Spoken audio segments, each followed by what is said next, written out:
Gracias a ti, Daniel, por la invitación y por todos ustedes que, como siempre, lo más importante son siempre las preguntas y son el intercambio donde uno aprende, trata de enseñar, pero también aprende con las preguntas generalmente muy, muy inteligentes y muy, que son del caso.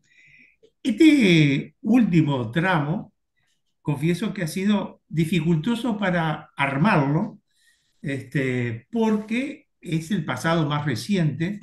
Pasado reciente generalmente no es tan fácil tener un relato, porque no hay un relato, hay múltiples relatos. Si ustedes ven las librerías donde dice Historia Nacional, hay de todo lo que se le ocurra, pero todavía no se construye el relato. Puede haber un relato sobre el antiguismo, bueno, hay algunos disidentes, pero hay un relato sobre el siglo XIX, hay un relato hasta la época de Terra, hasta el 38, después ahí hay no tanto, y de donde se bifurcan los caminos es del 60 para acá. Así que, ¿por qué no hay un relato? Y porque todavía no hay masa crítica.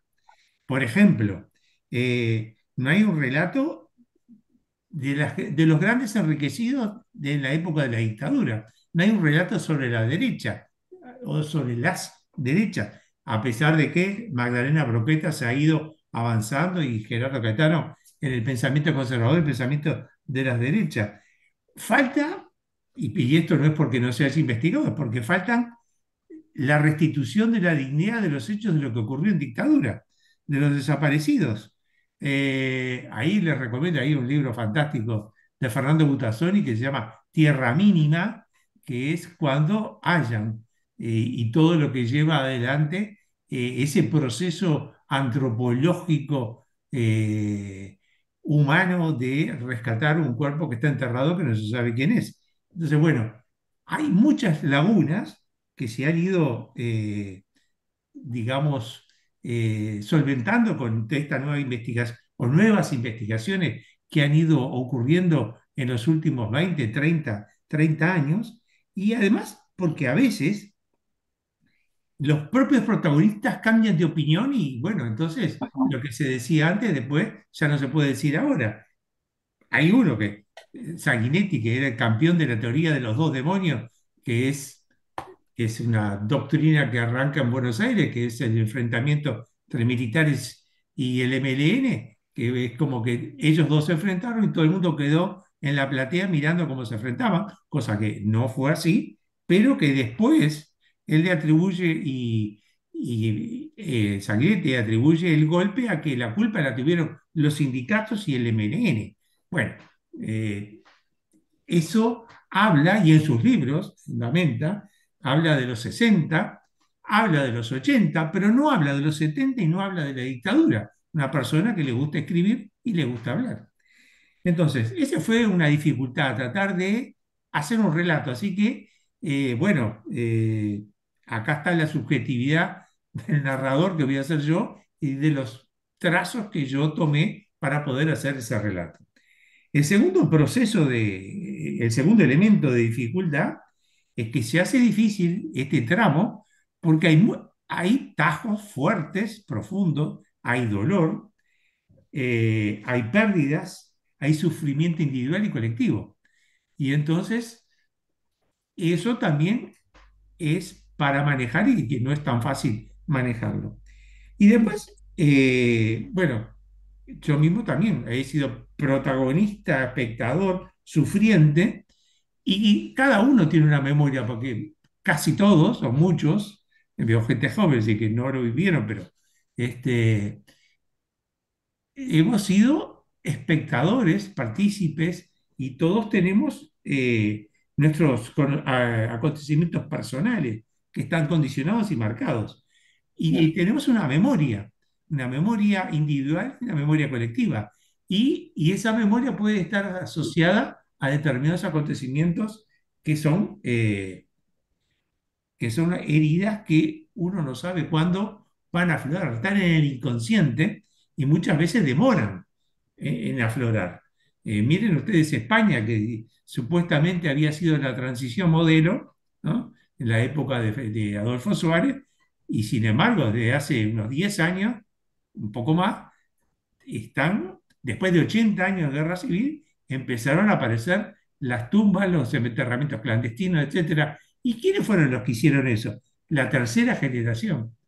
La primera generación fue la que participó, la segunda fue la silenciada y la tercera, la de los nietos, han sido los que han ido averiguando y presionando para que el gobierno haga trabajos sobre la memoria colectiva. La famosa ley de nietos es producto de esto que estuvieron haciendo en España. La ley de nietos es aquellas personas que perdieron la posibilidad de sacar la ciudadanía española porque sus abuelos, por sus padres, no estaban, se habían ido, habían exiliado, etcétera. Bueno, le dieron la posibilidad de que pudieran eh, pudieran sacar su documento español. Y no es casualidad porque en la psicología, psiquiatría o el estudio de la mente, es justamente la tercera generación es cuando los temas afloran, esos temas familiares en los cuales afloran los temas tan intrincados y tan dolorosos, y por eso fue que se hizo tantos años después de que hubieran ocurrido los acontecimientos. Bien, entonces, eso como punto previo. Y la hoja de ruta de hoy va a ser terminar con lo que estamos viendo desde 1971, la crítica de Real de Azúa, que fue elegida justamente porque es un relato completo. Este, luego el Frente Amplio, la Constitución, los antecedentes, eh, lo que fue las elecciones de 1971, que fue una batalla campal, fue una guerra mediática, una manera de insuflar miedo y terrorismo en las personas increíble. La dictadura, el Frente Amplio entre el 85 y el 2004, y después lo que son las memorias y narraciones en disputa. Y vamos a terminar con dos semblanzas de dos mujeres, homenaje a las mujeres militantes y participantes de estos procesos. Una va a ser Luce Fabri, que es una italiana que luchó contra el fascismo en Italia y después se instaló en Uruguay, docente de historia y literatura, y tiene un libro sobre justamente el fascismo italiano, es un clásico sobre el estudio del fascismo. Y la segunda, en las diferentes desde el punto de vista de los orígenes sociales, mujer también militante, de padre colorado y militar y madre maestra, que va a ser Alba Roballo, que va a tratar de justamente de trabajar generalmente por los marxistas. Así que una brevísima semblanza de ambos para aterrizar en dos personajes de este momento. Bien, dicho esto, arrancamos entonces con lo que había quedado pendiente de la última vez. Por supuesto, preguntas, todo lo que quieran aclarar si hay Ánimo, alguna mamá, estás oscuridad. contento, ¿verdad? ¿Estás tranquilo? Entonces, Real Lazo lo que hacía es que justamente había analizado en ese libro Partidos, Poder y Política, Poder y Partidos Políticos, había analizado cinco componentes y uno de ellos era el factor partidario. Y era sorprendente que los partidos políticos hubieran estado tanto tiempo sin haber agarrado el problema de base, que era el problema económico, el problema que acuciaba desde la década del 50. Pero Uruguay tiene una tendencia a solucionar los problemas por las vías políticas y a veces no por las vías económicas. Se había cambiado de partido político. Los colorados después de 93 años pierden el poder y hay dos periodos de gobierno nacional. O sea, se cambió de partido. Se cambió de sistema porque de presidencialista pasó a colegiado y en la reforma del 67 vuelve a ser presidencialista cuando triunfa Gestido. Pero seguíamos dando vueltas a la noria sobre problemas estructurales y políticos y no sobre temas económicos. Eh, Ahora, con la raíz del 27 de junio, un historiador decía que la causa de la dictadura había sido política. Y yo no solamente fue política. La dictadura fue cívico, o sea, civiles y militares. Civiles que querían una redistribución del ingreso. Y se hizo, y esto se dice poco porque siempre se habla de los partidos, pero se dice poco, que fue una gigantesca redistribución de ingresos, una escandalosa redistribución de ingresos en beneficio de los sectores dominantes, como le decía en aquella época, de la oligarquía. La masa salarial perdió el 50% del jornal de un obrero. O sea, se perdió poder adquisitivo.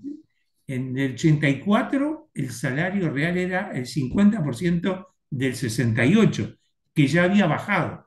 O sea que no fue solamente una ineptitud política, fue también que los grupos de presión se adueñaron del Estado e hicieron una gigantesca, colosal transferencia de dinero hacia los sectores más pudientes. Y por eso, y eso no se ha investigado, no está todavía, quiénes fueron los sectores con nombre y apellido, que se debería saber, se podría saber, quiénes se beneficiaron y quiénes se quedaron con la parte de León de esos 50% que se perdió de masa salarial. Porque esto es como cuando uno juega las cartas. Si uno gana, otro pierde. El que perdió, pero el que perdió le dio a otro lo que había perdido. Entonces, alguien se quedó con ese dinero, no se evaporó. Bien. Entonces, lo que le llamaba la atención a Real de Azul, a pesar de la ineptitud y competencia de tantas décadas de los partidos políticos, seguían teniendo el 90% de los votos.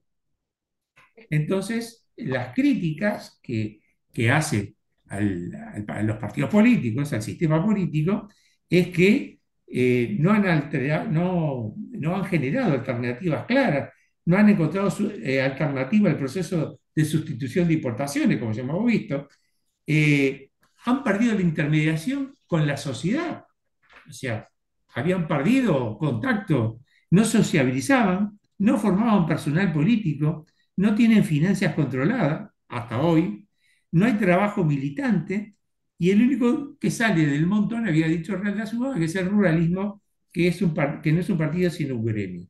Entonces, la ley electoral sobre los partidos políticos también influía, era la ley de lemas, era la acumulación de la acumulación de la acumulación. Ganaba el lema más votado y el sector más votado dentro de ese lema. Pero podría pasar, esperen que voy a silenciar. Ah, no puedo. Habría que silenciar Salvador, tenés el micrófono abierto. a Salvador, Va. exactamente. Bien, escuchó. Entonces decía que la ley electoral podía pasar como en el 71, que el lema más votado fue el Partido Colorado, pero el candidato más votado por lejos fue Ferreira de Unate. ¿Y quién ganó? Bordaberry, que había sacado un mínimo, un 20, algo por ciento de los votos. Entonces, la ley de lemas condicionaba y después los grupúsculos chantajeaban por cargos, por preventas, por lo que fuera, para poder justamente entrar en esos lemas. Entonces, bueno, los partidos políticos no eran parte del cambio, eran parte más bien del bloqueo. Eh, por supuesto, no trataban de reformar la legislación electoral y en un único acto, y eso nos parece raro a los más jóvenes, en un solo acto se elegía todo, presidente de las cámaras, intendentes, etcétera, etcétera. Y esta fue genial, ¿no? La precisión de Real de Azúa. Invernaban 4 años y despertaban para la elección, claro. Estaba todo cerrado, los clubes estaban todos apartados de lo cotidiano y de la población y cada 4 años se reabría y empezaba de vuelta la noria. Tenían privilegios con los autos, sueldos, se pagaba el voto desde la época de Terra y bueno, entre todos tenían una ideología en común que era la de mantener el consenso del funcionamiento de los partidos. Y uno de los últimos puntos que habla Real de Azúa es la coyuntura y pronóstico. Y dice que ha habido tres elementos de opinión, que era la dependencia, régimen y violencia. La dependencia era la dependencia de Estados Unidos, claramente, de la Embajada de Estados Unidos, de los organismos de represores. Dami Trioni no era un integrante de la FAO. Dami Trioni vino a enseñar la tortura que ya se hacía en la década del 50, pero más sofisticada al Uruguay. No era integrante de la FAO, por eso lo eliminaron. Pero también en créditos en el Fondo Monetario Internacional, la política internacional, la presión para romper con Cuba en la década del 60. Bueno, estaba mediatizado. Estamos mediatizados en eso. En segundo lugar, el régimen que había, que existía de Gestido y Pacheco, era un régimen que se había angostado, así que se había achicado su base y su apoyo. Era una formación de guerra en un estado ocupado, ¿no? Con los militares patrullando las calles, con la represión en las calles, los liceos, los estudiantes, los sindicatos, bueno. Y por último, creo que había una convicción, dice Real de Suba, que la vía política era nominal, que los partidos tradicionales y el trámite electoral era por legalería, es decir que, bueno, había que hacerlo, pero ya demostraba que la democracia se había ido desgastando en esa década del 60. Y ahí aparece el Frente Amplio, en el 71, en donde que fue un movimiento de disidencia política y militante y que quería ser un factor de cambio. Un cambio en donde se realiza una inventiva que es hacer un conglomerado de partidos. Ya había, algunos estaban asociados, pero ampliar la base opositora lo más grande posible para captar, no solamente para captar descontento, sino como una empresa de encuadramiento orgánico que ve las elecciones una oportunidad de acción y demostración de apoyo de esa gente al frente. Y ese Frente Amplio va a ser justamente para lo que fue creado ese dinamizador. Pero dice algo muy interesante en Real de Azúa. Dice, en las próximas instancias de la vida política uruguaya habrá un enfrentamiento creciente entre el Frente Amplio, que es una contrasociedad, o sea, no es solamente un partido político, sino que va a ser una contrasociedad de lo que estaba ocurriendo, y los restos más reordenados de la estructura partidaria. Y entonces dice, esto que puede ser aplicable a la época actual. Dice, cuando a una polarización, es decir, Frente Amplio, partidos tradicionales, cuando una polarización ya obsoleta se refunde, o sea, se mezcla, es para la derrota y la definitiva postergación ante fuerzas más idóneas y ajustadas a las exigencias de la circunstancia histórica. El ritmo histórico es frenético. Hay que rescatar lo rescatable del país o resignarse a la categoría de colonia y colonia penitenciaria, que ya había una cantidad de cientos y miles de presos. Pero mire qué interesante esto que dice, porque uno lo puede aplicar ahora. No hay actualmente una polarización obsoleta donde hay un refundamiento de los partidos políticos tradicionales que se refunden para no quedar, para no perder, que ese es el objetivo de juntarse todo el arco opositor contra el Frente Amplio. No es eso digamos, algo que es obsoleto y que va a ir en camino de esa derrota, de esa polarización artificial. Veremos si Real de Azúa le pegó porque era un extraordinario ensayista o no. Pero uno tiende a creer que aquello que decía Serini, que había un partido de la inmobiliaria y un partido del cambio, es como que no estaba tan equivocado. Como antecedente de Frente Amplio, ahí hay una figura muy importante, que es Juan Pablo Terra, que era el dirigente líder del Partido Demócrata Cristiano, que ya en 1968 había propuesto una cosa que era como para salir de la crisis que había y del empantanamiento político que había en el momento, que invitaba a todos los sectores opositores, a Pacheco, a tratar de disolver el Parlamento, hacer nuevas elecciones y en esas nuevas elecciones habría un partido político amplio, incluso el Partido Comunista, que siempre ha señalado como foráneo, opositor, etcétera, etcétera, y con un programa mínimo común, invitando a los comunistas, como decía, y este intento fracasó. Fracasó porque hubo opositores, entre ellos, uno de los que se oponía era Miguelín.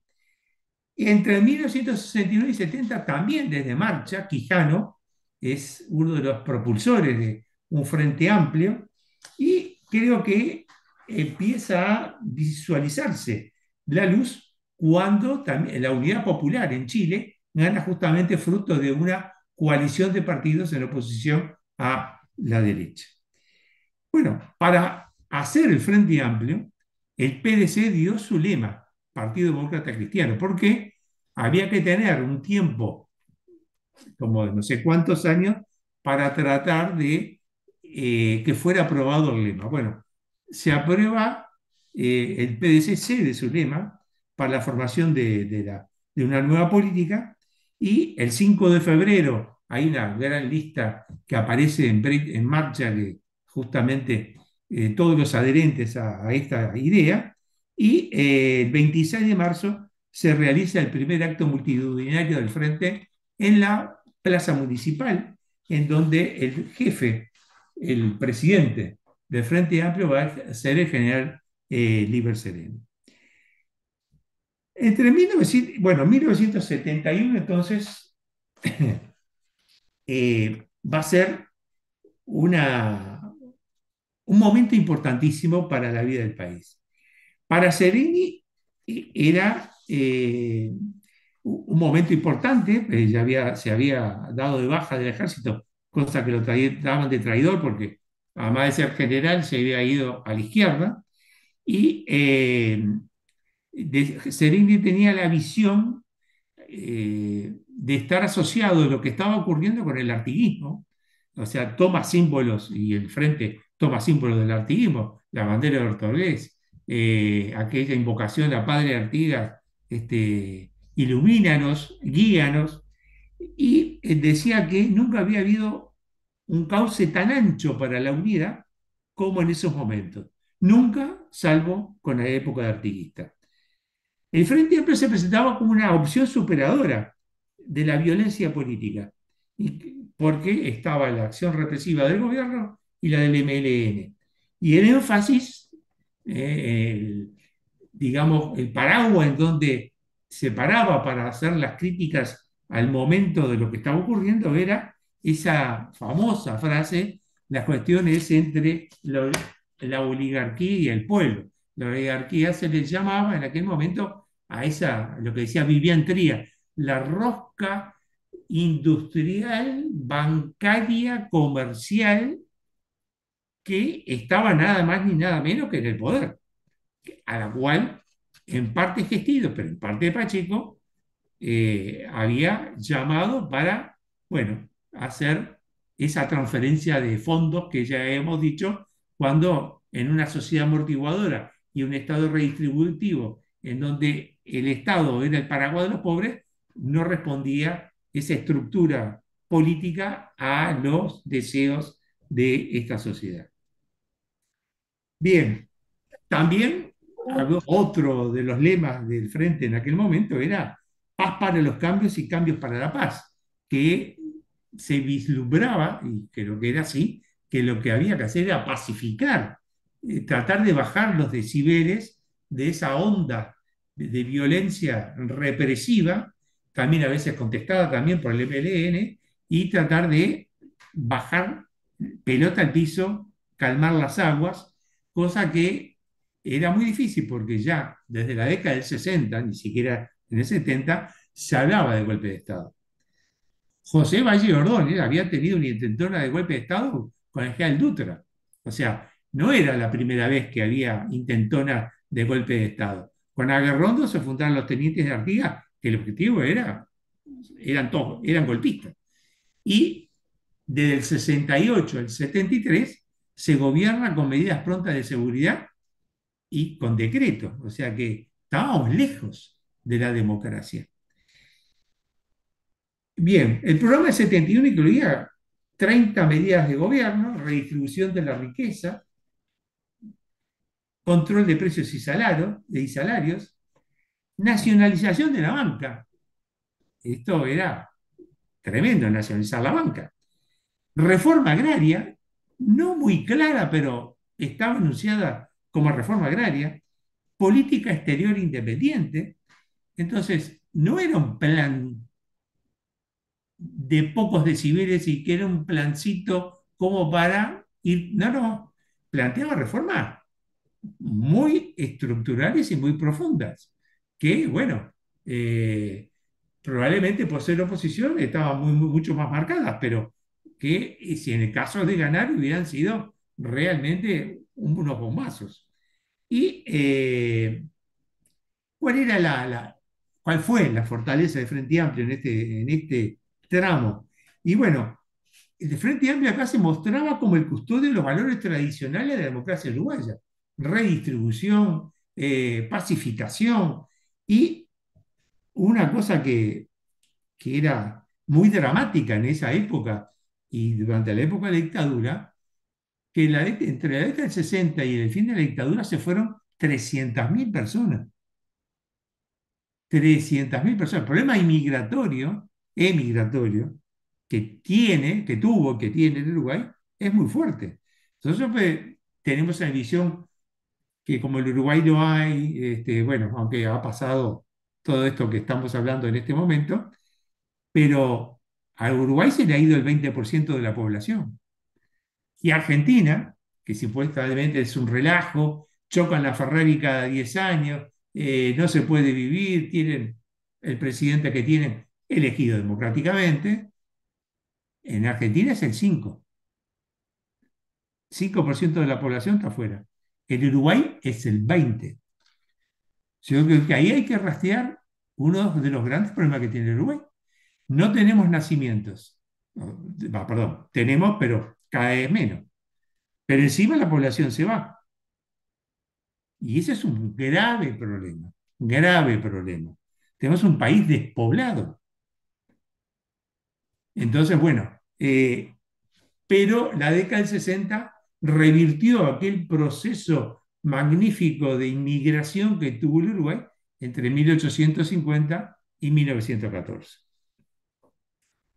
Bien, la campaña electoral de 1971, aquel que la vivió, bueno, apeló a todo lo habido y por haber, eh, contrario al frente y al terrorismo, desde el muro de Berlín, desde niños pasando el muro de Berlín por un lado y para el otro, porque decían que iban a instalar un muro en algún lado y que se iba a separar la familia, se le iban a llevar los niños a Moscú. Había una foto trucada de la Plaza Independencia de la Ciudadela, con que correspondía a la Puerta de Brandeburgo, que estaba pegada al muro de Berlín. La Puerta de Brandeburgo estaba del lado de Europa del Este. Bueno, todo lo habido y por haber desde el punto de vista de propaganda de lo que podía ocurrir si ganaba el comunismo internacional, que era el Frente Amplio, aunque no era comunista, era una parte. Hubo ataques a los dirigentes, hubo ataque a las concentraciones, a las caravanas. En una de esas tiran un balazo en Castillo y muere un niño. Hubo desapariciones en 1971. nunca más se encontraron. Abel Ayala y Héctor Castañeto. Hubo desapariciones. 1971, democracia. Y en 1972, el MLN asesina a 4 personas que integraban el Escuadrón de la Muerte. 1972, seguimos en democracia, pero había el Escuadrón de la Muerte. ¿Cómo es esto? Y la respuesta de la policía y el ejército no se espera. Mueren 8 guerrilleros asesinados, decenas de detenciones y el Estado vota el estado de guerra interno, que era dar un cheque en blanco a las Fuerzas Armadas en aquel momento.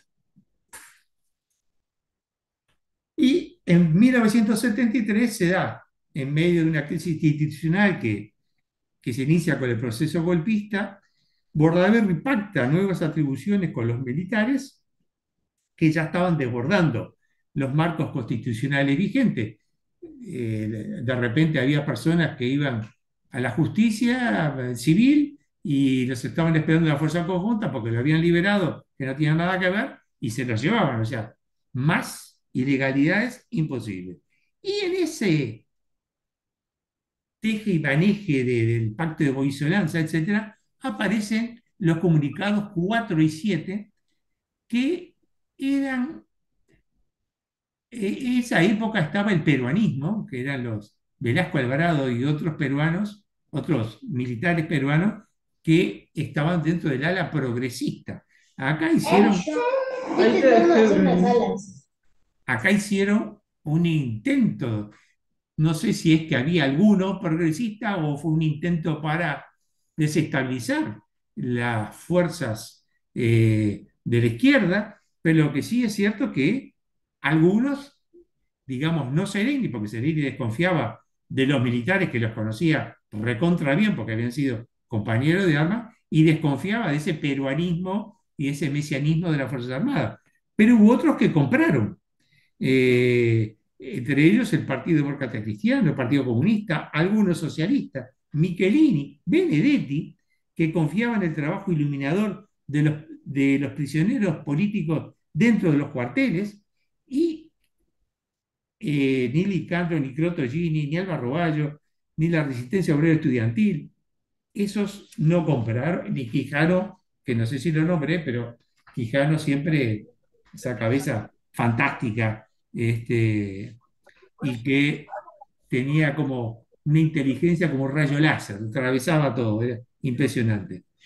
Yo creo que en esta etapa hubo el tema de la distinción oligarquía-pueblo, creo que obnubiló o no sé, claro, yo estoy hablando con el diario del lunes y todo lo vemos con el diario del lunes, había que estar en ese momento, pero eh, ahí fue complejo y fue un momento de incertidumbre y de debilitamiento de esa oposición frente al gobierno militar.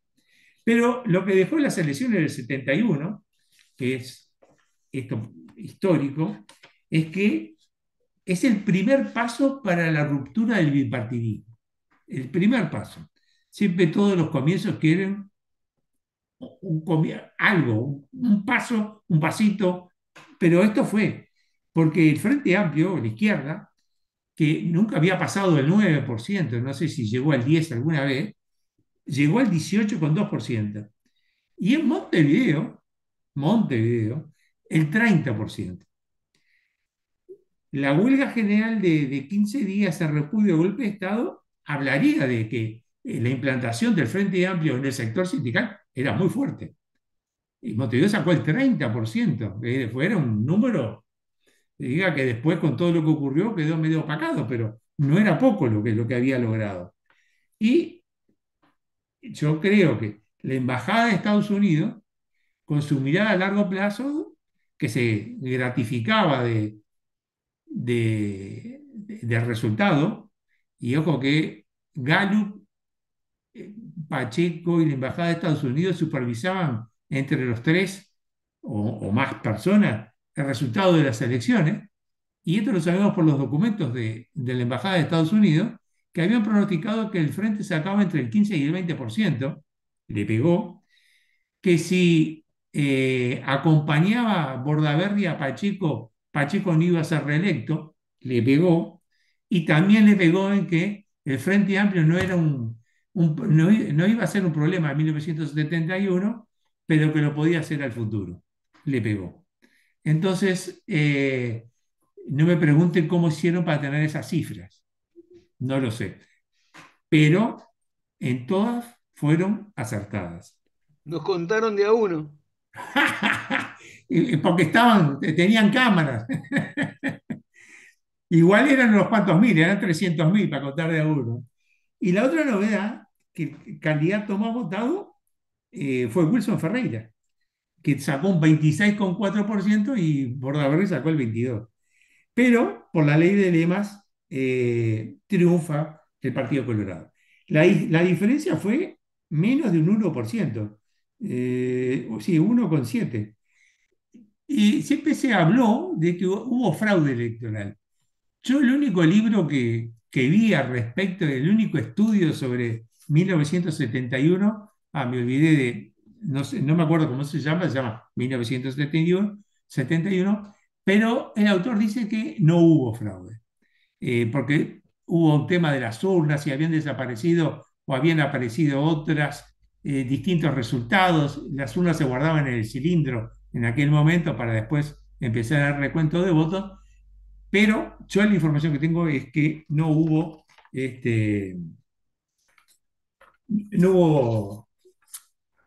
fraude.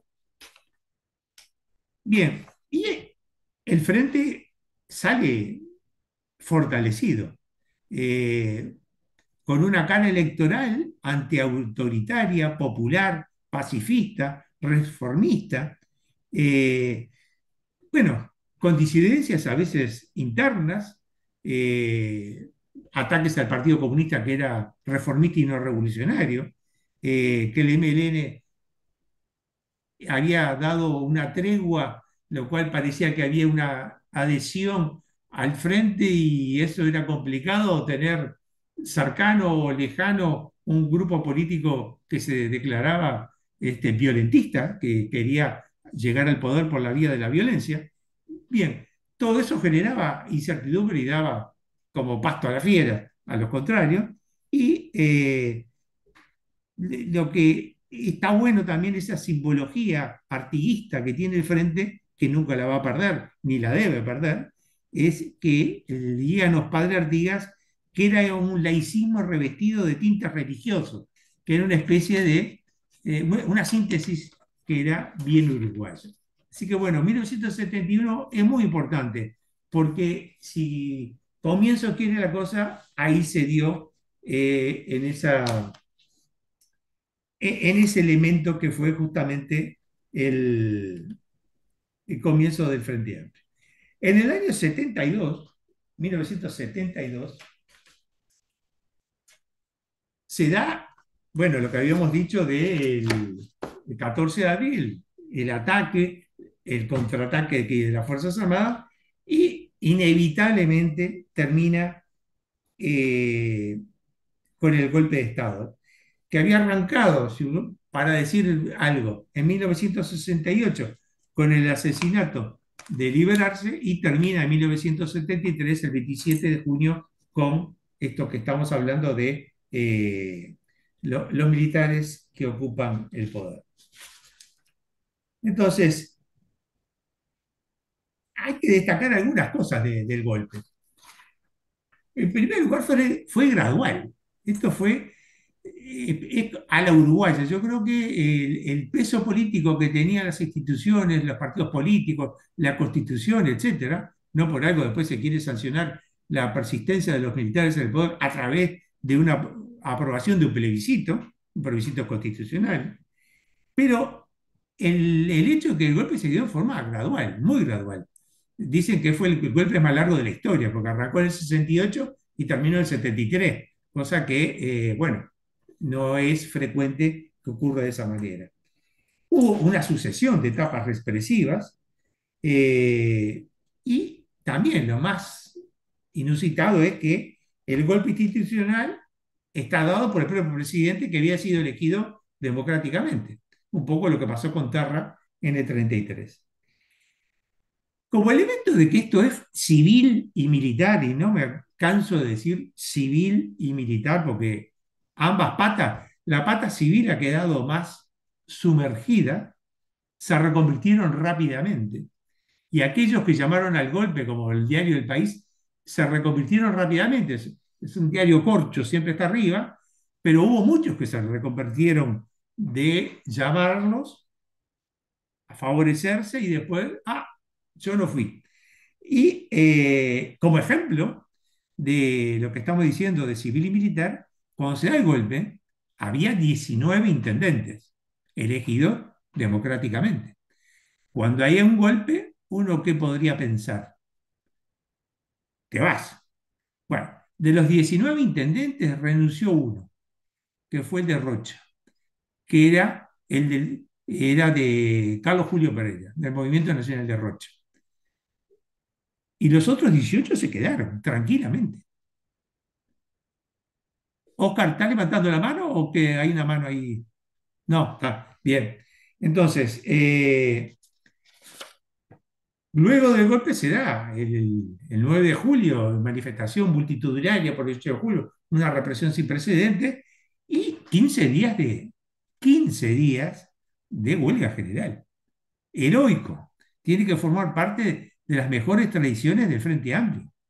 Heroica huelga de 15 días que llegó a que muchos lugares, por ejemplo en Francia y en algunos otros países, no se cargara ni descargara productos uruguayos en los distintos puertos donde los obreros tenían el dominio y tenían poder. Fue heroica, fue contagiosa, fue valiente, ocuparon las facultades, se ocupaban y desocupaban, y fue un movimiento que, bueno, movió a la población. Y en el interior ahora ha habido, esas son de las cosas que también faltan, tener mayores noticias de de lo que ocurrió. Entonces, el Partido Nacional minoritariamente estaba en contra, era Carlos Julio y Wilson, el Partido Colorado mayoritariamente a favor, Valle, Pacheco, y me olvidé, hubo uno que sí renunció, que fue Saperi, que era el vicepresidente. Y Vasconcellos, que había hecho Febrero Amargo, estando en contra de lo que había ocurrido con el pacto de Boiso-Lanza, también estaba en contra. Y bueno, el Frente Amplio en su totalidad en contra y la represión va a caer prácticamente, ya que venía, lo que quedaba era, bueno, seguir reprimiendo a justamente a los militantes y estudiantes de izquierda, la enseñanza y todo lo que fuera posible, ya que en 1972 Sanguinetti había sido el gestor de la Ley General de Educación, que era una ley represiva, ¿no? Porque, bueno, los estudiantes, eh, los liceos, decían que habían sido infiltrados por los comunistas, pero la JUP y personajes siniestros como Sofía y como otros que estaban anotados en varios liceos con distintos nombres, hacían violencia dentro de las aulas sin que se moviera un pelo bueno, a las fuerzas que los tenían. A la Algunos policía, profe, algunos nombres hay que recordar, no podemos dejarlos pasar.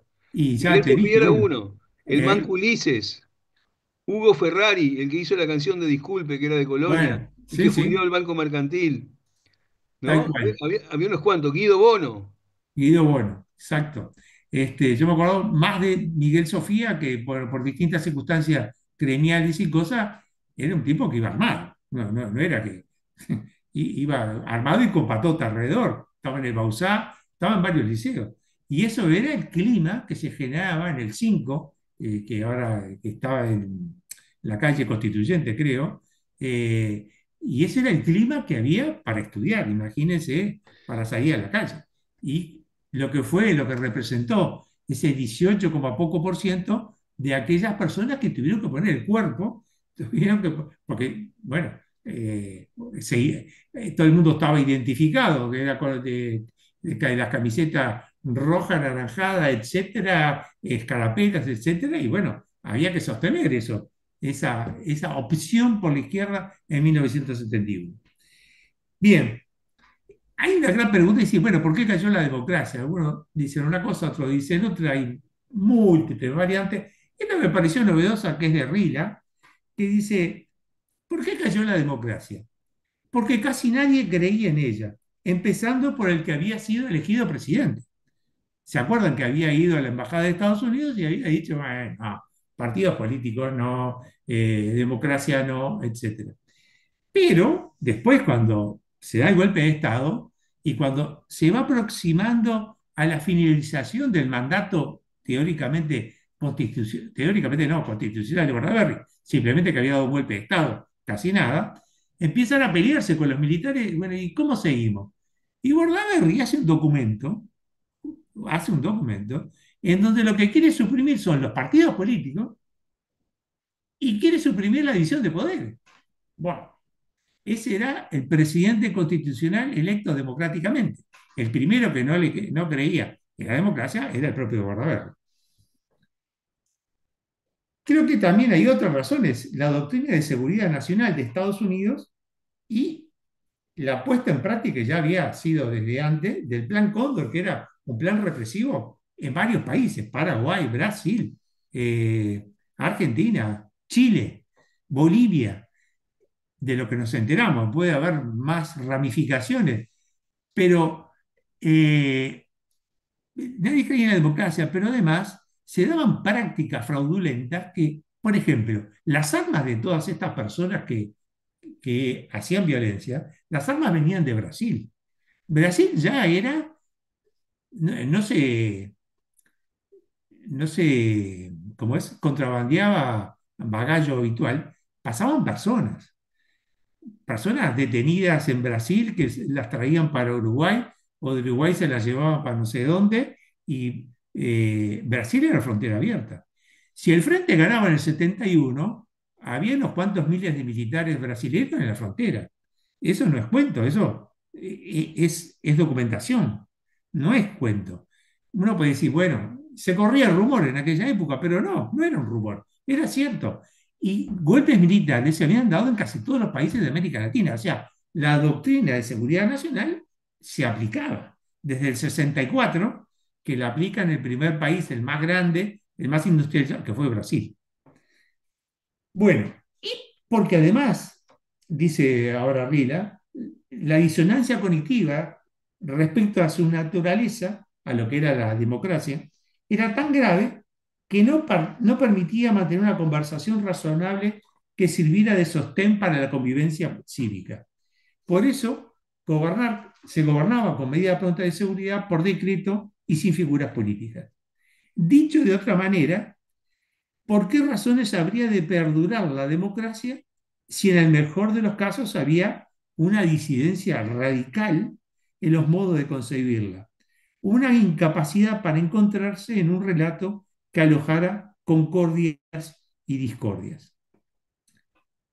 Me parece muy bien, es una explicación más superestructural, más de política, de convivencia, pero yo creo que en esto, que no es, nunca uno hace una metodología de ver la lucha de clases en toda la historia, aunque existe, pero en esto fue claramente una política de apropiación de aquello que la economía no podía gestar porque los políticos no daban pie en la tecla de encontrar una sustitución del proceso, un sustituto de modelo al proceso de exportación que tenía el Uruguay, que era de sustitución de exportación. Entonces, se jugaba el reparto de la torta. Dicho de otra manera, ¿qué es el reparto de la torta? La torta es lo que se produce, el PBI del país, el Producto Bruto Interno. Bueno, se jugaron a apropiarse de la mayor cantidad de PBI posible del país y bueno, para eso tenían que dar un golpe de Estado. Hay un libro, que yo leí a Daniel varios libros que voy a citar, yo lo iba a citar al comienzo, pero lo voy a citar ahora, porque me parece que es muy interesante.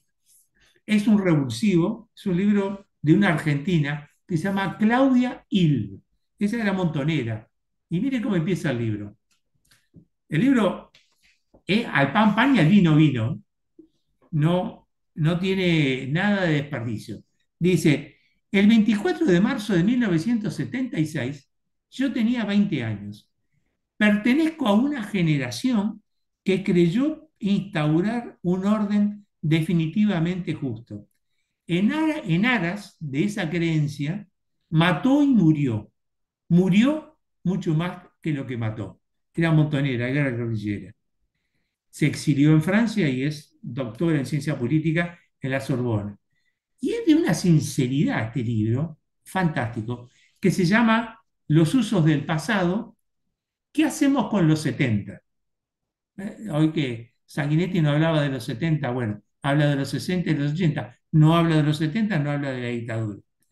Pero es un estudio político de la violencia política, de la relación, de la justificación de la violencia, y bueno, creo que les va a interesar porque me parece que, ya digo, es uno de los libros más brutales por sinceridad. Y me parece que está muy bien fundamentado y se basa en filósofos de la talla de Jean-Paul Sartre y Hannah Arendt, que tiene un estudio sobre la violencia política, que no es de despreciar. Hannah Arendt, acuérdense, que había sido aquella mujer judía, exiliada, perseguida por los nazis, que hace el estudio de Eichmann en Jerusalén, La banalidad del mal. Entonces, de algo sabía sobre violencia y sobre la justificación de la violencia. Bien, hay una división de la dictadura que es muy clásica, que es Luis Eduardo González, el sordo González para más datos, porque lo conocían así en la televisión. El nombre es Claudia Ilb, se escribe Hilb. Claudia Ilb, no sé si se ve ahí, los usos del pasado que hacemos de los 70. Igual Daniel tiene la bibliografía, va a poder mandarles el material y si no, les dan mi WhatsApp y yo lo puedo poner en algún lugar sin ningún problema. Yo se los paso, profe, después Está, a una módica perfecto. suma. Está. Tengo otro que después les voy a dar que, para que tengan, pero es con otro tema. Entonces la dictadura la divide en tres partes: la dictadura comisarial, entre el 73 y el 76. Sí, la dictadura que reprime, y bueno, ahora tiene todos los elementos para poder hacerlo, reprimir, fue un terrorismo de Estado que implicaba ciudadanos categoría A, B y C, allanamientos nocturnos, represión, desaparición, tortura, menú completo, traslado de gente de un lado para el otro, en fin. Eh, y después dijeron que no, acá no había desaparecido nadie. Bueno, en fin, que no había, nadie había muerto, solamente que había algunos apremios físicos, apremios. Bien, la comisarial, en realidad, esto se toma en forma clásica, pero en realidad fue toda la dictadura. El último episodio, lamentable episodio, doloroso episodio, fue el de Vladimir Roslik, gratuito, gratuito totalmente. Fue en el 84. ¿Qué necesidad? Que ya había sido torturado y ya había estado preso antes. Entonces, fue toda, no fue solamente del 73 al 76. Bueno, estaban los rehenes también, los 13 rehenes. Aquella frase tan famosa, no los pudimos, no los matamos cuando podíamos y ahora vamos a tratar de enloquecerlos. Bueno, todo el control del Estado, la censura de medios de comunicación, la propaganda, la DINAR. Cuando uno iba al cine, la marchita que estaba ahí, lamentablemente se han perdido esos. Aldo Marchesi estudió eso y se han perdido muchos de esos noticieros que no me acuerdo ahora cómo se llamaban, que eran de la Dirección Nacional de Relaciones Públicas. Bueno, estaban en una base que a veces para ahorrar, volvían a grabar sobre la misma cinta y bueno, muchos se han perdido, no son como los españoles, los nodos que todavía, que siguen, que están bastante bien guardados.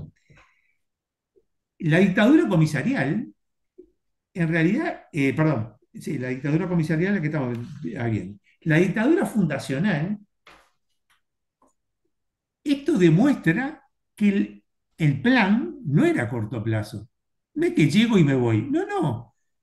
Trataron de hacer una fundación de un nuevo Uruguay.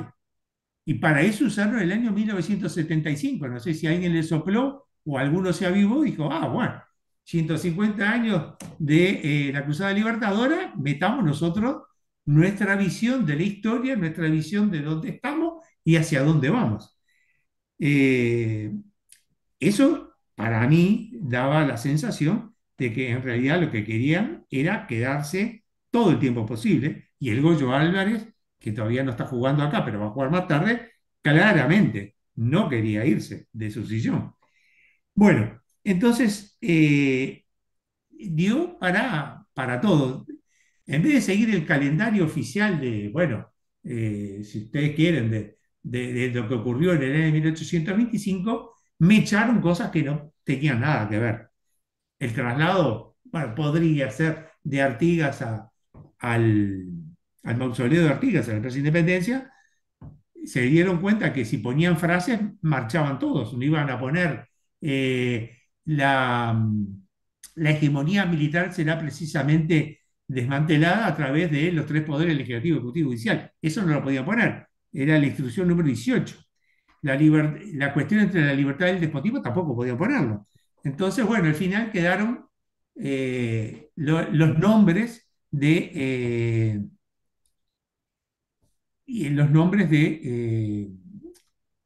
los documentos históricos.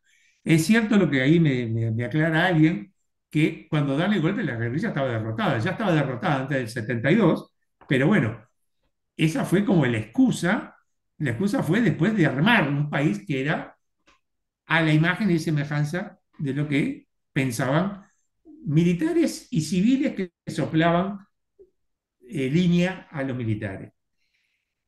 Eh, pero decía que en este año 75 eh, también se pone en juego las visiones que había de la historia. Bordaberry, ni corto ni perezoso, decía que nuestra identidad, la patria, había nacido cuando la providencia, Dios, había trazado sus rasgos, cuando delineó sus ríos y le dio vida. Una cosa mística, delirante. Y un general tuvo que salir atrás y decirle, no, la patria nació con la vocación de libertad de Artigas. O sea, pero Bordaberry estaba en otra galaxia, en otra dimensión. Por eso no hubo acuerdo, es decir, ¿cómo vamos a seguir? Y bueno, lo que hacen es sacarlo a Bordaberry, que más que ser parte de la solución, era parte del problema, porque lo que proponía iba más allá de lo que pensaban las Fuerzas Armadas, que justamente le resultaba un poco difícil eliminar a los partidos políticos. Por supuesto, el Frente sí, ese estaba fuera de concurso, pero los blancos y los colorados ya eran cuestión, era otra cuestión, porque además estaban integrando parte del gobierno. Valle le dijo, Jorge Valle, que estaba en Buenos Aires, les dijo a sus militantes y los que estaban en los cargos de Estado, no renuncien, quédense, quédense. O sea, estaban. Baby Villegas era ballista. Bien, pero en el medio de ese cronograma, además del mausoleo de Artigas, traen a la torre, que, bueno, la torre pobre no era militarista, lo que era, lo habían llevado al poder a las fuerzas vivas en determinados momentos, pero no hubo militarismo ahí, era uno. Bueno, la torre también cayó en la redada y bueno, hicieron toda una parafernalia para que eh, hiciera, estuviera en el panteón de los líderes y a los que ellos admiraban. Pero también, y esto es interesante, que se sabe menos, que además de la implantación de la doctrina de seguridad nacional, Tomaron también práctica del ejército francés en Argelia. Atención, no fue solamente Estados Unidos, también fue Francia, que no solamente en Uruguay, sino también en Argentina hicieron ese tipo de práctica. Bien, la crítica a ese planteo que hace Bordaberry de la eliminación de los partidos políticos vino de los militares, pero también vino de una figura político-económica que fue B. Villegas, que estaba de acuerdo en todo menos en eliminar los partidos políticos. Y entonces B. Villegas buscó establecer contactos en Buenos Aires con Wilson, con Michelini, para hacer un frente opositor y generar otro orden político. No, yo creo, esto no sé si es tan comprobado, me lo podrán decir, pero bueno, eso le costó la vida a Michelini y Gutiérrez Ruiz, y Wilson se salvó en el Anca un piojo, porque también lo habían ido a buscar en Buenos Aires.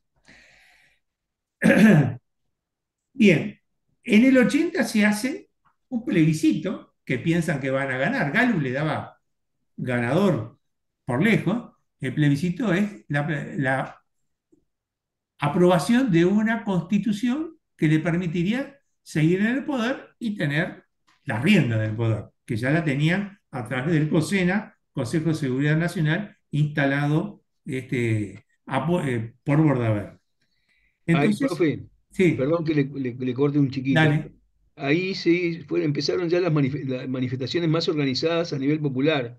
La FEU, claro, la clandestinidad del movimiento estudiantil, organizó un claro. acto en el Palacio Peñarol que era, los carteles decían 9 de noviembre abajo, canto Eh, popular. Y empezaron las primeras manifestaciones más importantes ya por esa fecha. sí, también había habido, bueno, una cierta aperturita para, bueno, había que poner en conocimiento esto, hubo prensa, opinar, etcétera, hubo algunos que salieron a la luz, pero lo que genera la derrota del no, perdón, de la reforma constitucional, que triunfa el no por el 54% de los votos, es, bueno, la población después de esos 7 años, empieza a crecer los cacerolazos. Bueno, primero es un impacto emocional. No, no lo esperaban, realmente no lo esperaban, para nada. Y tuvieron 3 días de silencio, que no se sabía nada, tratando de realizar, bueno, cómo seguimos, qué decimos y cómo seguimos. Eh, Y acá también, eso de como en el Uruguay no hay, también se manifiesta en esto, que la dictadura de la transición, que algunos lo quisieron, que es una construcción uruguaya, de los políticos como lugares, de lugares comunes, pero lo presentan, algunos lo presentaban, de los políticos, Sanguinetti entre otros, que había sido un encuentro entre políticos sagaces y generales comprensivos. No, no, no, de ninguna manera. Fueron conversaciones en donde los propios, y esto está muy bueno en el libro de Masi, La transición democrática, en donde los políticos decían, no, no, no podemos claudicar porque tenemos toda la población atrás, nos van a matar. No podemos decir que sí a esto o que sí a lo otro. No. Además, a confesión de parte relevo de prueba, Medina decía que él se reunía con los delegados políticos y de tarde se reunía solo con Sanguinetti. Sanguinetti nunca lo dimitió, pero los dos hicieron tándem. No, por algo después gana Sanguinetti las elecciones del 85. Pero la transición se transformó en como una corriente dentro de la ciencia política que se llamaban los transitólogos, porque como en España había dado resultado, con Adolfo Suárez, que eligieron no mirar para atrás, pero décadas después tienen que mirar para atrás, y Sanguinetti cuando sube hace lo mismo, es decir, Los que protestan son los que tienen ojos en la nuca. No, no era ojos en la nuca. Hay que saldar las cuentas. Si no, pasa como ahora, que hace 52 años que estamos con el mismo problema y porque es un pasado que no pasa. Y no va a pasar hasta que se sepa la verdad, inevitablemente. Y se va a saber algún día, capaz que se están 80 años, pero falta saber qué pasó de verdad. Si no, el pasado no pasa, porque se cosifica, se congela, y a pesar de que, bueno, hubo dos plebiscitos, dos referendos para saber si, bueno, se aprobaba o no se aprobaba el tema de la ley de caducidad, de la pretensión punitiva del Estado, hasta el título de la ley es horroroso y espantoso, que bueno, que se perdió. Entonces, la literatura de las transiciones fue modelo en España, pero la tercera generación es la que vuelve y vuelve y vuelve sobre esos acontecimientos. Pasó con Primo Levi. Primo Levi fue prisionero en los campos de concentración nazi, y pasó con Jorge Semprún, que tiene un libro que se llama 20 años y un día. ¿Por qué 20 años y un día? Porque 20 años y un día le costó a Jorge Semprún recordar o suscitar, escribir sobre sus experiencias en el campo de concentración nazi. 20 años y un día. Durante esos 20 años y un día nunca nada. Pero en algún momento el inconsciente explota, afluye, fluye, sube al consciente y eso es lo que pasa habitualmente. Bien, La, hubo otro episodio también heroico para el Frente. Para mí las elecciones de 1982 dieron un signo de identidad, porque en el 82 se eligieron elecciones internas para elegir autoridad de los partidos, y el Frente Amplio no pudo participar, pero metió 60.000 votos en blanco. Hubo discrepancias también si se votaba en blanco, si se votaba en Wilson, pim, pum, pam. Este, bueno, el que sacó más votos fueron los blancos, y lo cual hace que después Sanguinetti tire la idea de que, bueno, no, el Frente Amplio tiene que estar. Bueno, tenía que estar el Frente Amplio porque si no el ganador en el 85 era el Partido Nacional, era Wilson, claramente, que estaba preso, dicho sea de paso. Entonces, bueno, esto me parece que esto de la señal de identidad me parece bien interesante. Y ahí una pregunta. Usted sabe que en el 85, cuando asume, antes, ¿no? Cuando se estaban viendo las elecciones, etcétera, Sumarán tenía la esperanza de que el frente se hubiera desaparecido. No fue, él fue el que lo dijo. Hubo muchos otros que lo pensaron. Pero el frente es lejísimo de haber desaparecido en esos 13, acuérdense que tenía 2 años de vida nada más, o sea, no es que tuviera 150, tenía dos. ¿Y por qué no desapareció? Eso es bien interesante de investigar, que no está investigado. Yo creo que esa llama de esperanza, se cobijó en la familia, en los padres, en las madres, en los militantes, y bueno, en silencio se construyó. Pero también porque también tuvo una serie de acontecimientos que galvanizaron el pensamiento y el sentimiento. Para los de afuera estaba desaparecido o tenía miras de que no podía recomponerse después de todo lo que había ocurrido y después de todo lo que va a ocurrir, ¿no? Pero igualmente creo que fue bien interesante esa preservación de la llama de la esperanza, pero no una esperanza solo de palabras, sino de esperanza con acción. Daniel, no sé si tenés levantada la mano o quedó de la otra vez. ¿Levantaste la mano, Daniel? No. Sí, profe. Ah, dale, dale. Te silenciaste. Estás silenciado, Daniel. Que la dejo para cuando abramos la discusión. Quería referirme al tema este que el Frente siguió y por qué siguió y qué fue lo que pasó, que hacer un planteo. Dale, dale, decilo Bueno. ahora. Yo creo que la historia, la historia reciente, contemporánea que pasó en nuestro país, se ha estudiado muy, pero muy bien respecto a los presos, a la violación de los derechos humanos, a las condiciones, a tratar de derrumbar de una vez por todas la teoría de los dos demonios, a cómo fueron las participaciones y cosas por el estilo.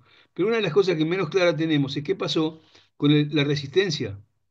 Es de las cosas que menos se ha hablado, de toda esa generación de las cuales estoy adentro que vivimos prácticamente en la clandestinidad, sin actos de masa, trabajando con Radio Bemba, haciendo permanentemente pequeños actos de sublevación, pequeños actos de rebeldía, y que yo creo que fue parte de lo que mantuvo a esa conciencia de izquierda, a esa necesidad de esperanza, porque además era eso, una necesidad de esperanza, sino creo que nos moríamos todos de tristeza.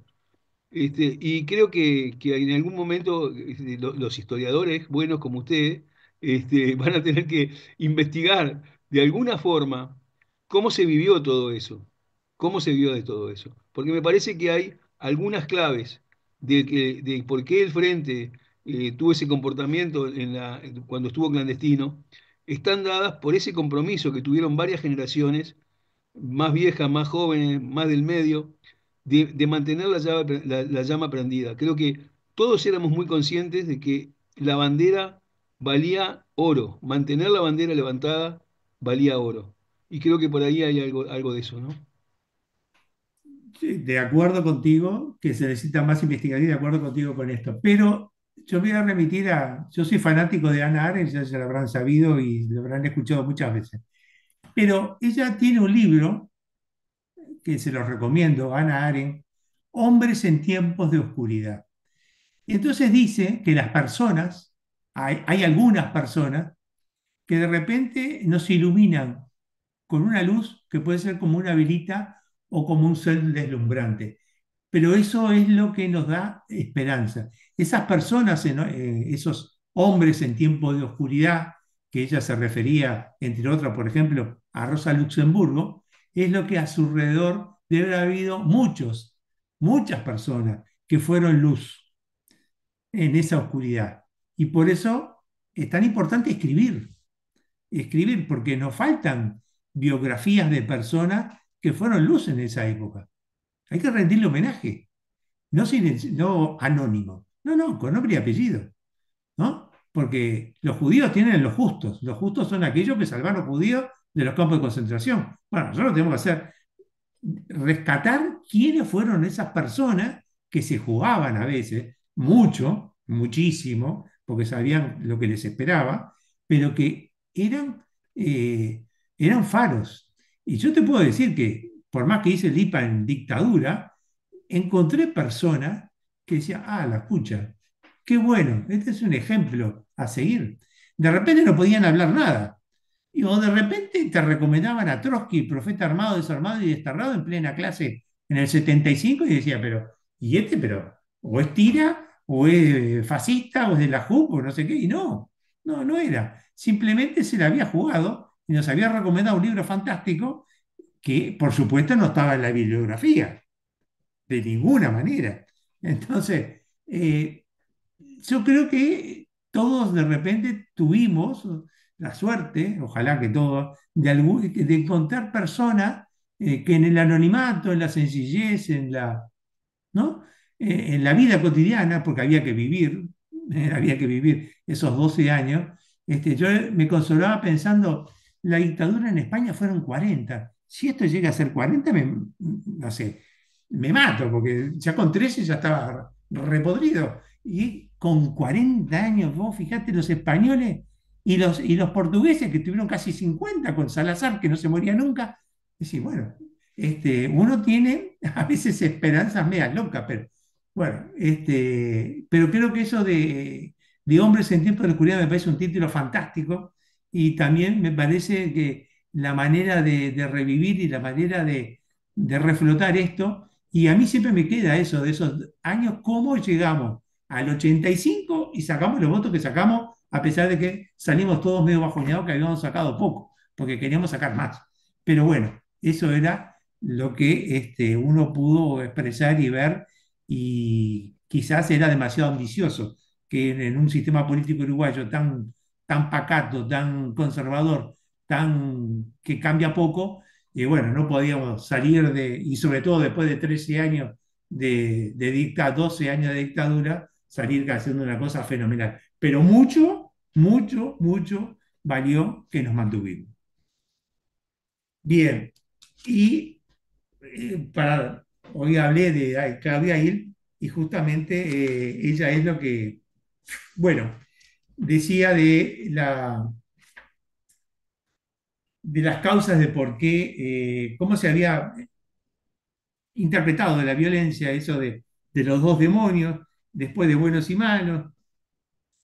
Pero dice ella, y esto me parece bien interesante, dice, todas estas cristalizaciones de por qué fue la violencia son insatisfactorias. La represión no se abatió simplemente sobre una sociedad inerme, una sociedad que no hacía nada, sino que persiguió a enemigos políticos definidos por su hacer, por su hacer. ¿Eh? La represión se abatió sobre enemigos políticos definidos por su hacer.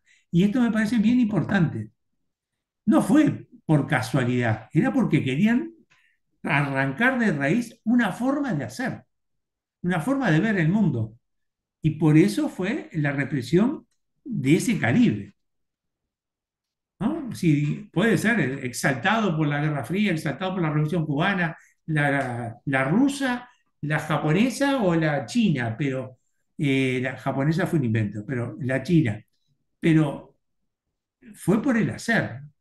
Querían que ese rumbo no fuera de esa manera. O sea, no solamente fue por lo político, fue también porque había una concientización desde Panamá, de la Escuela de Panamá, de la francesa o de el terrorismo de Estado, que no había que ir por ese camino y lo intentaron de todas las maneras. Bien, y me parece una reflexión de Hannah Arendt, dice, digo, es para socializar, porque a veces sobre esto de la violencia y del bien y el mal se habla poco también, no se habla, no se expresa políticamente, cosa que otros autores y en otros lados lo han hecho, y dice Hannah Arendt que cuando hizo el libro de Eichmann en Jerusalén causó un revuelo en la comunidad judía y en el sionismo impresionante, y dice, el mal no se da en la esfera de la voluntad, en querer hacerlo a propósito. Ella ve el mal como ausencia de conciencia, como ausencia de diálogo con uno mismo. Arruinar la capacidad para diferenciar el bien del mal supone acallar el diálogo de uno consigo mismo.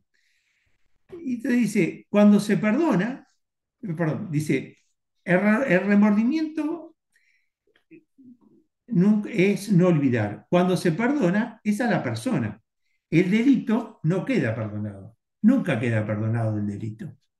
Entonces, eso uno apela a que, bueno, en algún momento estas cosas, bueno, fructifiquen y terminen de que ese pasado que no pasa, en algún momento ese pasado pase y quede para todos. Bien, entre el 85 y el 2004 nos dimos cuenta que el Frente Amplio había sobrevivido y que se habían equivocado aquellos que pensaban que estábamos fuera del sistema. Ah, las 9 ya. Bueno, voy a tratar de apurar. Y el Frente Amplio había pasado la prueba más dura de su cortísima carrera política. Y después del 85 empiezan, bueno, ciertos conflictos, cómo se reagrupa el Frente Amplio, sobre todo en la interna entre el PDC y el PC. El MPP se presenta para un frente grande, que es lo que quería Sendik, hay, bueno, hay gente que está a favor, gente que está en contra. Existe el problema también de las transformaciones en la propia izquierda, la cárcel, el exilio, las experiencias en Europa, en Argentina, cada uno tenía su distinto adelante y que había que hacer una especie de síntesis en donde lo nuevo y lo viejo se mezclaban. Y bueno, cada partido, cada movimiento tuvo que hacer su debate ideológico, su mea culpa de los errores cometidos. Hubo conflictos políticos, conflictos generacionales. Hay una mirada muy inteligente, muy interesante sobre la vuelta a la democracia que lo hizo este muchacho que escribe en la diaria, que es bien interesante, se llama, bueno, después les paso el nombre, pero hubo viejas divergencias que Marcelo también, Pereira, profe. Marcelo Pereira, exactamente. Hubo viejas divergencias que afloraron después en democracia. No había habido tiempo de procesarla, porque, y bueno, estaba todo el mundo silenciado. Y hay otro elemento interno de tensión, es entre Batalla y Sereni. Batalla quería construir un polo progresista con Wilson, Sereni estaba en desacuerdo, y la ruptura se hace inevitable y Batalla se va del Frente Amplio. El PGP era el partido más votado del Frente Amplio, eso fue una crisis muy importante y eh, se va a ver que en 1989, bueno, que afecta un poco, pero tampoco tanto, porque Batalla saca un 9% y termina en un giro muy espectacular al lado de Sanguinetti. En 1989 surge la vertiente activista, que aglutinaba a varios grupos y personalidades independientes, y los dos más carismáticos e importantes en ese momento, bueno, era Curiel, la figura de Curiel, economista, y Mariano Arana, que no había querido ir a la intendencia, como candidato a la intendencia de Montevideo, y en su lugar fue Tabaré Vázquez, y en el año 89 es que Tabaré Vázquez llega a la intendencia de Montevideo y el Frente Amplio también.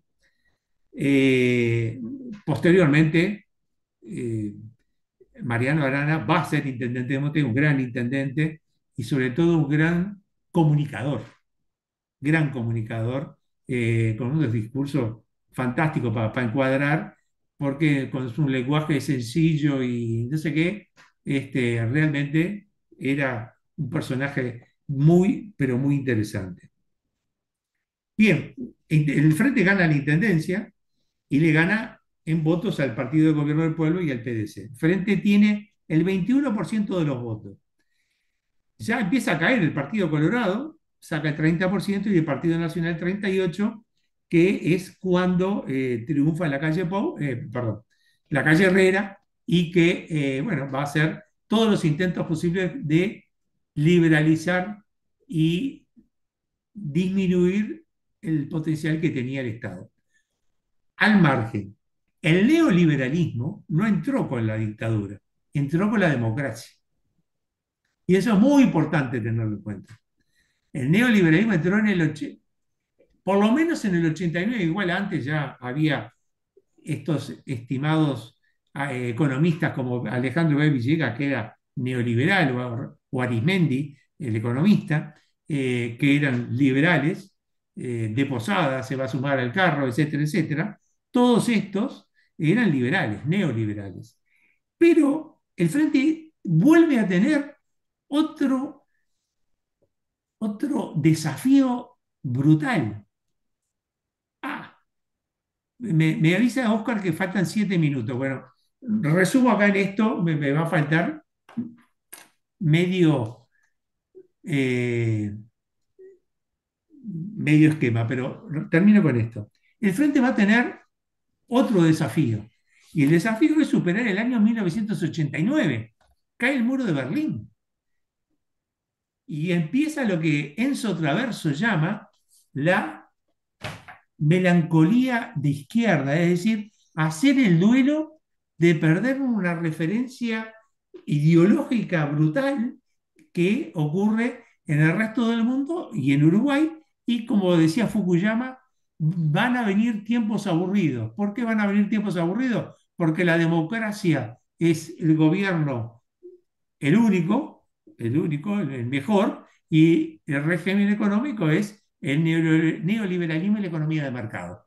Por suerte se equivocó. Termino con esto porque me quedan, creo que 4 o 5 minutos, me pierdo, pero no quería irme sin decir esto, que me parece que es para debatir y para pensar. Yo empecé, ¿cuáles son las fortalezas del frente? Y ahí está adentro también la vertiente, la vertiente bien digo. Por un lado tiene mística, eh, tiene un pasado heroico, tiene lo que Quijano decía, perseverar sin triunfar. Ha ganado el gobierno y la intendencia, sí, tiene experiencia de gobierno. Y ha dejado la melancolía de izquierda, pero se lo ganó a pulso. Nadie le regaló nada. Lo ningunearon y lo siguen ninguneando hasta el día de hoy, pero persiste, ahora triunfando, pero persiste. Y eso es lo más importante. Y lo que veo como desafío es mantener ese talante bareliano de cierta forma de igualdad y estado ballista. Y habría que, yo sé que en la gestión de gobierno hay los incendios, nos han dejado multiplicidad de incendios, como para pensar en largo plazo, pero hay que tener la capacidad o la orientación o las personas que piensen en largo plazo, porque si hubo un estado ballista, quizás esté necesitando como imagen, como imaginario, una nueva redefinición de un nuevo estado, que yo no sé cuál es, pero debe haber gente que piense y que crea que hay un nuevo estado, que se puede hacer un nuevo estado. Eh, Tiene que haber una reforma educativa, realmente reforma educativa, reforma de los planes de estudio. No puede ser que se haya sacado prehistoria, Oriente y Grecia, que no haya época, que no llegue, que lo más lejos sea la década del 60. Y estamos hablando de IPA, no estamos hablando de, ¿no? Hay que hacer una revisión clara de esto. Y sí, estoy de acuerdo contigo, de Juan Tito Varela para todos. Y creo que el Estado, las instituciones democráticas están acechadas por una nueva derecha. El otro día, a ver, hablando del interior, decían que era difícil revertir ese discurso en donde las intendencias las ganan siempre lo mismo, que son especies de monarca ilustrados que, bueno, eligen a sus sucesores. Bien, y estamos hablando de un discurso. Hay un libro que se llama de Alejandro Reiter, que lo tiene Daniel Parada, que se llama Lenguaje y sentido común. Las bases para la formación de un discurso dominante. Y da ciertas recetas para combatir los discursos dominantes. Porque las personas, me acordaba alguien que hablaba de que, bueno, todo lo que pasaba en, creo que era Rivera, o si estoy equivocado, discúlpeme, la radio de departamento, pero las personas, el sentido, que todos tenemos sentido común, pero el sentido común tiene referencias y referentes que no todos son iguales para todos.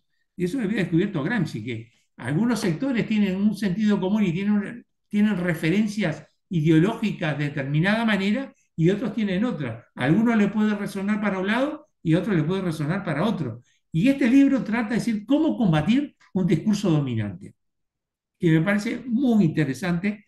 Yo no soy lingüista, no puedo explicarlo porque estaría no me sale un dicho un poco ordinario, pero estaría fuera de lugar lo que yo lo hiciera, porque yo con historia me llevo con este tipo de conocimiento específico, disciplina, no me llevo tanto porque hay que saber muchas cosas. Bien, entonces, porque el problema no es la democracia, generalmente estas personas llegan por métodos democráticos. Lo que pasa es que después que están arriba hacen cualquier cosa. No son liberales, son democracias autocráticas que además tienen una internacional de la democracia, de una internacional de la derecha. Entonces, eso es peligroso, no es peligroso solo para la izquierda, es peligroso para la democracia, porque la socavan. No puede ser un candidato que diga que, bueno, es del signo de Capricornio, o de Libra, o de Mendecucho Rodríguez, no importa. Eso no es hacer política, eso es hacer, no sé, campaña mediática de modelo de otra cosa, pero eso no es política. Entonces,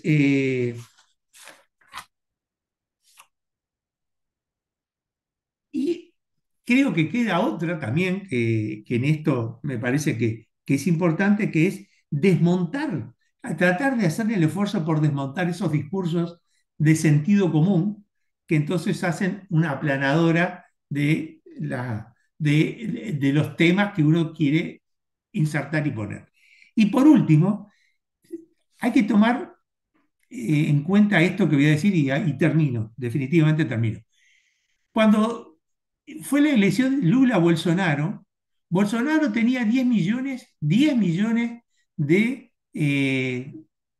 entradas en WhatsApp, Twitter, Instagram, etcétera, etcétera, mientras que Lula tenía 3 millones.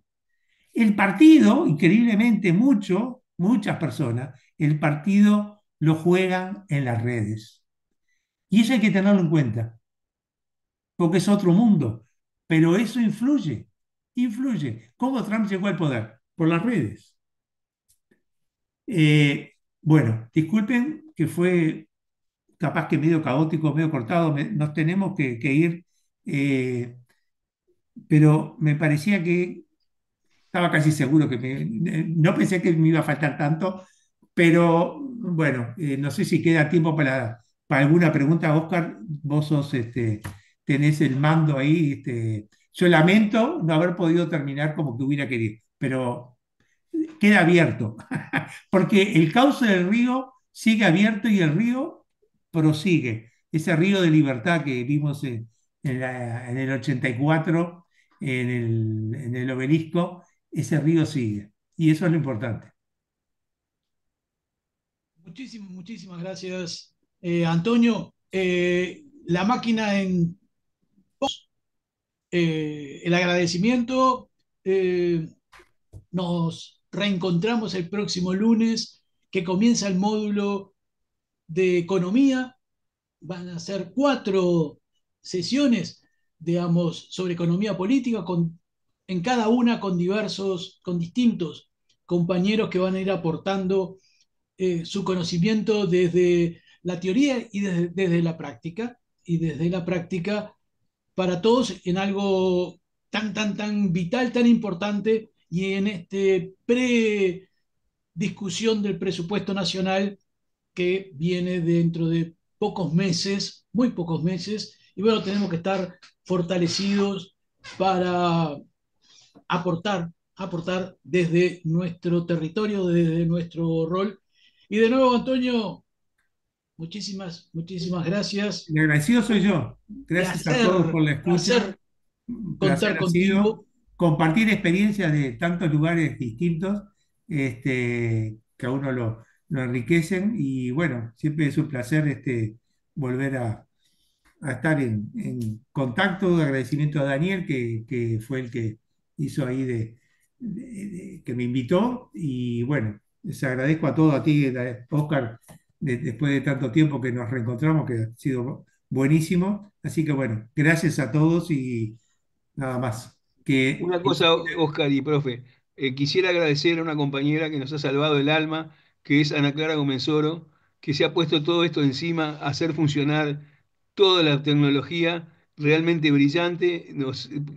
Hubo 3 cambios de Zoom, ni nos enteramos. No sé cuántas cosas más. Ana Clara Gomenzoro es única para esta organización.